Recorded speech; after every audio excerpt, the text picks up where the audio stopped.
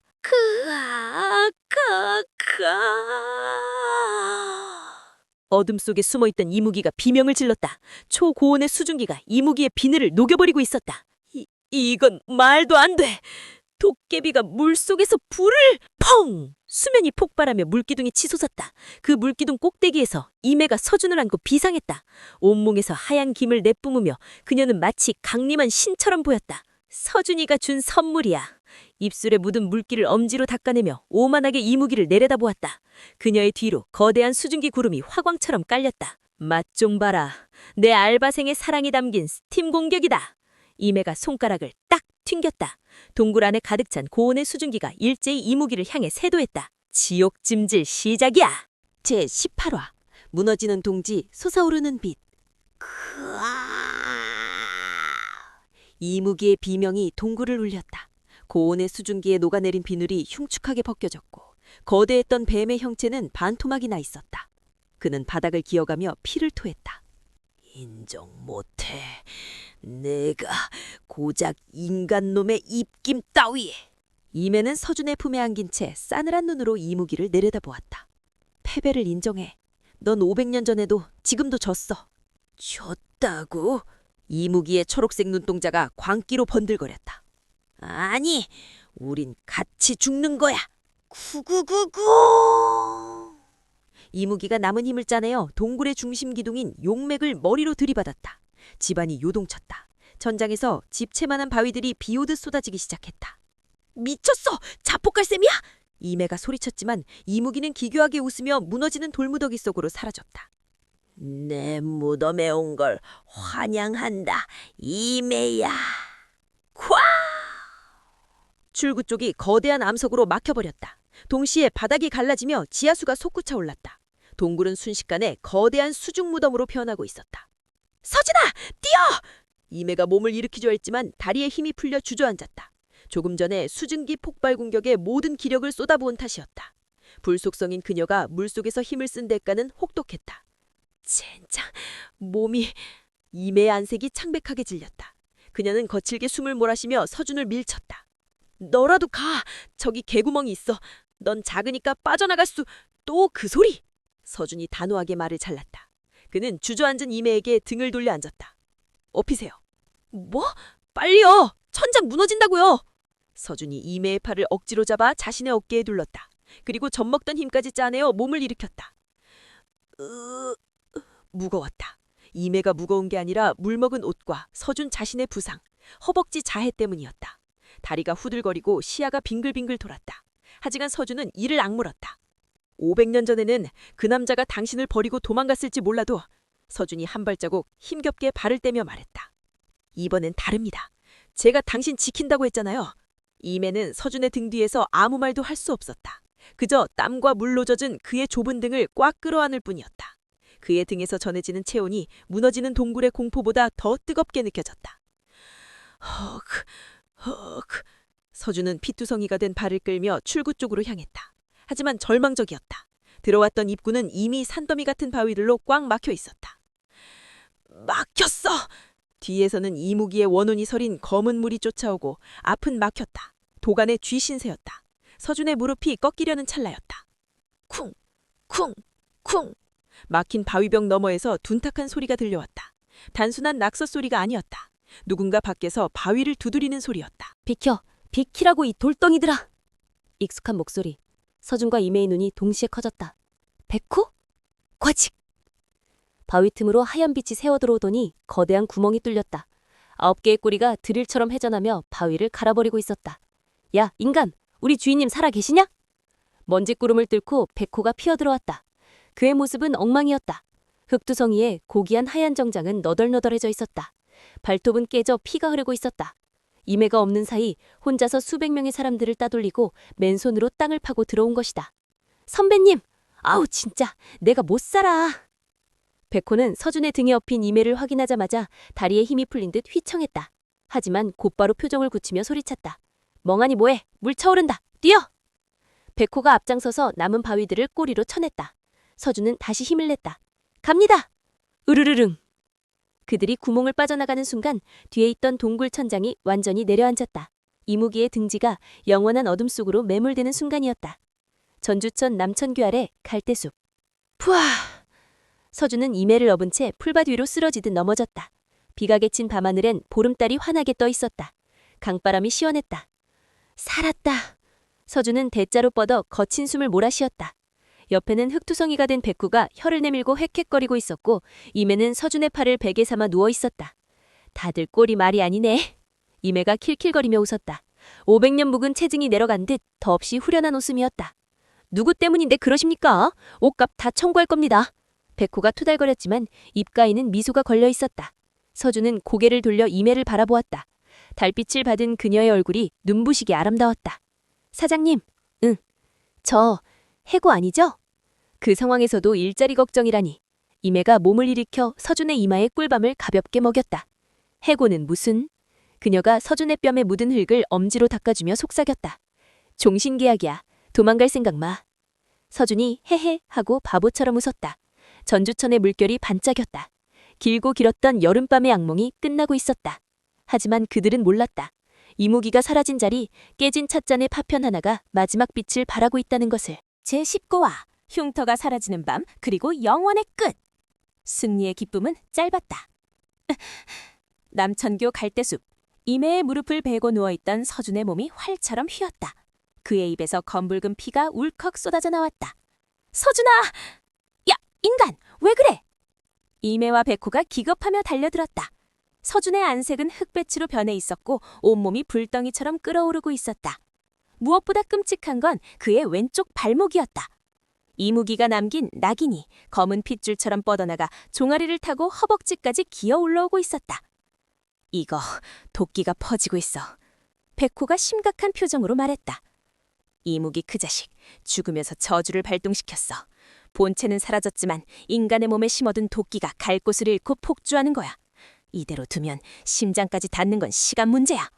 치료해, 백호야. 네가 가진 영약 다 가져와. 안 됩니다. 이건 요괴의 독이라 인간의 몸이 버티질 못해요. 약을 쓰면 오히려 쇼크살 겁니다. 이매의 손이 파르르 떨렸다. 서준은 고통 속에서도 이매의 손을 꽉 잡고 놓지 않았다. 장님? 말하지 마. 힘 빠져. 저 괜찮아요. 그냥 좀 졸려서. 서준의 눈이 스르르 감기려 했다. 잡은 손에 힘이 빠져나갔다. 죽음의 그림자가 서준을 덮치고 있었다. 안 돼! 못 자! 자면 죽어! 이매가 서준을 껴안고 오열하듯 소리쳤다. 5억 빚을 갚으라며 떵떵거렸던 도깨비가 지금은 제발 사람만 달라고 애원하고 있었다. 그때 이매의 눈빛이 변했다. 무언가 결심한 듯한 단호한 빛이었다. 백호야, 가게로 가자. 네? 병원이 아니라요? 병원에선 못 고쳐. 내가 고칠 거야. 찻집 매화, 이매의 침실. 서준을 비단이불 위에 눕혔다. 도끼는 이제 가슴팍까지 올라와 서준의 숨통을 조이고 있었다. 이매는 서준의 젖은 셔츠를 벗겨내고 자신의 품에서 황금색 굿을 하나를 토해냈다. 도끼비의 생명력이자 영생의 원천인 내단이었다. 주인님, 설마... 옆에서 지켜보던 백호가 기겁하며 앞을 막아섰다. 미치셨습니까? 그게 어떤 건지 아시잖아요. 그걸 인간에게 넘기면 주인님은... 알아. 이매가 담담하게 말했다. 불로 불사를 잃겠지. 영원한 젊음도 강력한 요력도 사라지고 평범한 인간처럼 늙어가겠지. 아시면서 왜요? 고작 20살짜리 인간 때문에 수천 년의 삶을 포기하신다고요?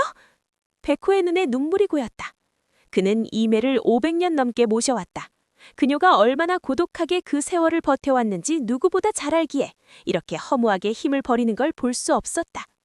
이매가 백호의 어깨를 토닥였다. 백호야. 네, 나 500년 동안 한 번도 행복한 적 없었어. 그냥 죽지 못해 살았지. 이매가 고통스러워하는 서준을 바라보았다. 근데 이 아이가 온 뒤로 매일이 시끄럽고 귀찮고 즐거웠어. 주인님, 혼자 남겨진 영혼은 형벌이야. 난 이제 유한한 행복을 선택할래. 이매의 눈은 확신에 차 있었다. 백호는 입술을 깨물더니 결국 고개를 숙이고 물러섰다. 후회 안 하시는 거죠? 절대!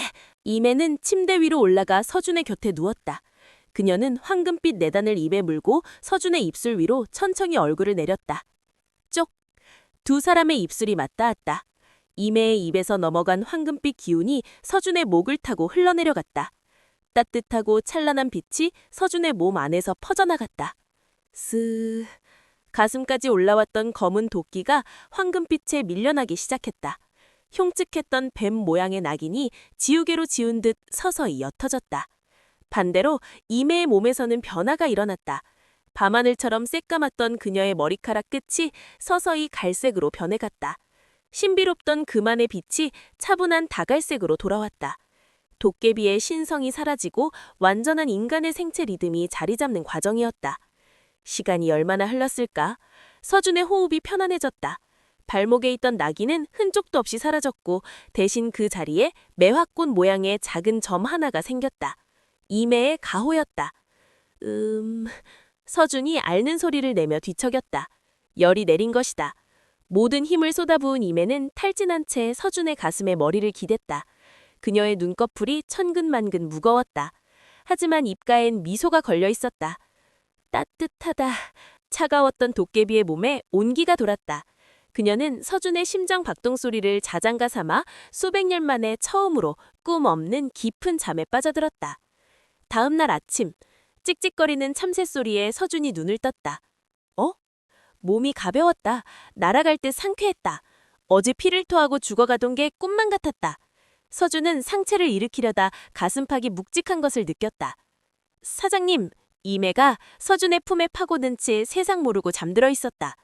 그런데 뭔가 달라 보였다. 늘 창백할 정도로 하얗던 피부엔 옅은 홍조가 돌았고 칠흑 같던 머리카락은 부드러운 갈색으로 변해 햇살을 받아 반짝이고 있었다. 서준은 조심스레 그녀의 뺨을 만져보았다. 따뜻했다. 어제와는 다른 사람의 온기였다. 일어났어? 문이 열리고 백호가 들어왔다.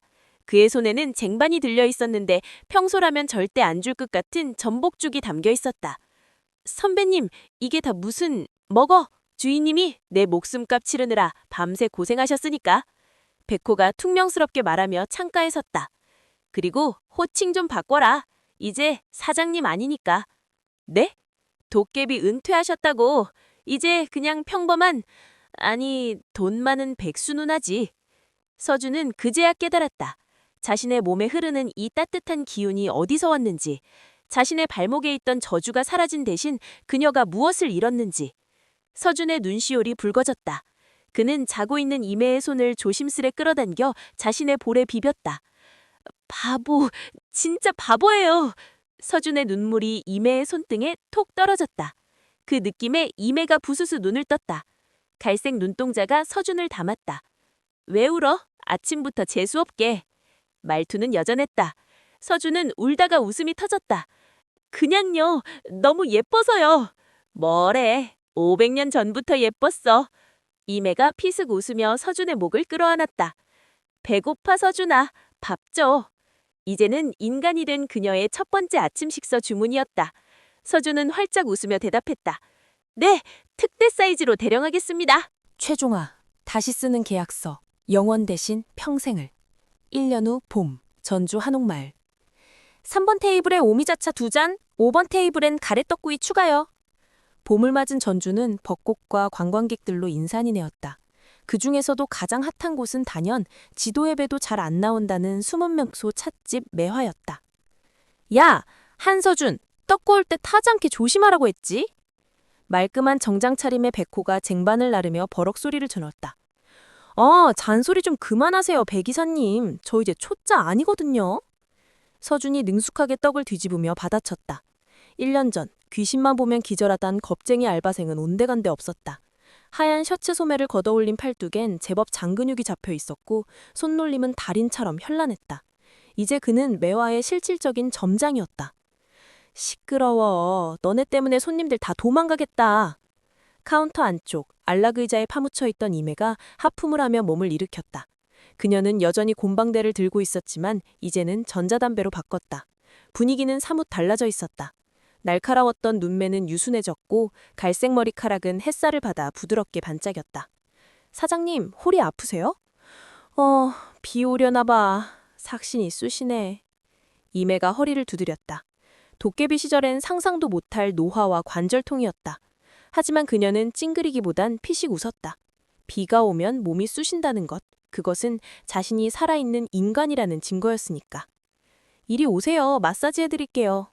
서준이 잠시 일손을 놓고 다가와 이매의 어깨를 주물렀다. 시원해요? 살 것 같네. 오늘 저녁엔 삼계탕 먹으러 가요. 몸보신 해야죠. 두 사람 사이에 오가는 눈빛에서 꿀이 뚝뚝 떨어졌다. 백호는 그 꼴을 보며 질색하는 표정으로 고개를 저었다. 어휴, 진짜 염장질 좀 적당히 하시지. 털곤도 서서 못 보겠네. 투달거리면서도 백호의 꼬리는 살랑살랑 흔들리고 있었다. 자신의 주인이 더 이상 고독하지 않다는 사실이 여우에게는 가장 큰 기쁨이었기에. 영업이 끝나고 달이 뜬 밤, 손님들이 모두 빠져나간 찻집 마당엔 매화꽃잎이 눈처럼 흩날리고 있었다. 이매와 서준은 마루에 나란히 걸터 앉아 캔맥주를 따고 있었다. 서준아, 네? 그거 기억나? 너 처음 온 날 찻잔 깨먹고 벌벌 떨던 거. 이매가 킥킥거렸다. 당연히 기억나죠. 5억이면서요. 솔직히 말하면 그거 5억까진 아니었어. 한 5천만 원? 네? 사기치신 거예요? 서준이 억울하다는 듯 펄쩍 뛰었다. 뭐 어때? 덕분에 이렇게 코 꼬였잖아. 이매가 서준의 어깨에 머리를 기댔다. 서준은 잠시 멍하니 있다가 품에서 꼬깃꼬깃한 종이 한 장을 꺼냈다. 1년 전 피로 찍었던 그 노예 계약서였다. 이거 이제 파기해요. 왜? 도망가게? 이매가 고개를 들어 서준을 쳐다봤다. 눈빛이 조금 흔들렸다. 인간이 되어 약해진 그녀는 가끔 불안해하곤 했다. 유한한 삶은 언제든 끝이 있을 수 있으니까. 서준은 웃으며 계약서를 반으로 찢어버렸다. 그리고 주머니에서 작은 벨벳 상자를 꺼냈다. 갱신해야죠. 더 강력한 걸로. 상자 안에는 매화꽃 모양이 새겨진 심플한 반지가 들어있었다. 비싼 다이아몬드는 아니었지만 서준이 알바비를 모아 산 정성이 담긴 반지였다. 계약 조건 변경합니다. 옹씩. 서준이 이메의 손을 잡고 반지를 끼워주었다. 5억 빚은 평생 설거지각 마사지 그리고 사랑으로 갚겠습니다. 어때요 사장님? 이 정도면 남는 장사죠? 이매는 반지를 내려다보았다. 500년의 영생보다 이 남자가 건넨 50년의 평생이 훨씬 더 무겁고 가치 있게 느껴졌다. 이매의 눈가에 눈물이 맺혔다. 손해보는 장사네. 에이 좀 봐주세요. 그러니까 평생 갚아. 하루도 빼먹지 말고. 이매가 서준의 목을 끌어당겨 입을 맞췄다.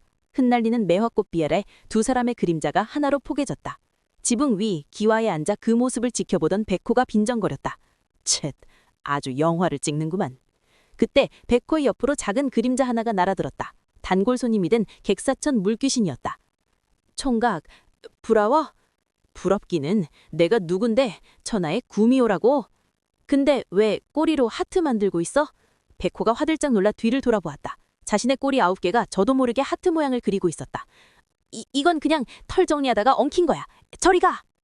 에필로그. 다음 날 아침 찻집 매화 앞에는 새로운 입간판이 세워졌다. 매화 찻집 고민상담소. 맛있는 차와 떡구이 있음. 연애상담, 진로상담, 귀신상담 환영. 단 사장님 부부가 꽁냥거려도 참을 수 있는 분만 입장 가능. 딸랑 풍경소리와 함께 문이 열렸다. 어서 오세요. 매화입니다. 서중의 활기찬 목소리와 왔어? 하는 이매의 나른하고 다정한 목소리가 골목을 채웠다. 전주의 여름은 뜨거웠고 가을은 쓸쓸했고 겨울은 아팠지만 그들이 함께 마는 봄은 더없이 따뜻했다.